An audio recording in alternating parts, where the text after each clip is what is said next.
राम जी ने सीता को क्यों छोड़ा था।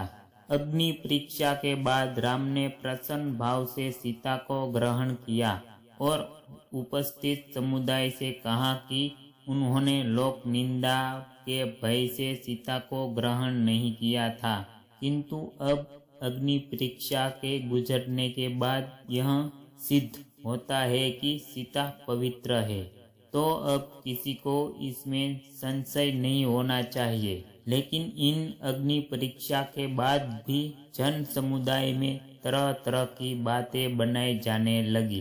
तब राम ने सीता को छोड़ने का मन बनाया। सीता जब गर्भवती थी तब उन्होंने एक दिन राम से एक बार तपोवन घूमने की इच्छा व्यक्त की, किंतु राम ने वंश को कलंक से बचाने के लिए लक्ष्मण से कहा कि वे सीता को तपोवन में छोड़ आए।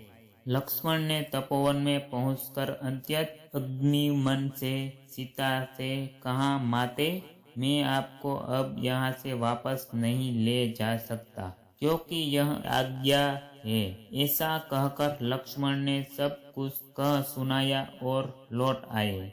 तपोवन में सीता को वाल्मीकि ने अपने आश्रम में स्थान दिया। उसी आश्रम में सीता ने लव और कुश नामक पुत्रों को जन्म दिया। बालकों का लालन पालन भी आश्रम में ही हुआ।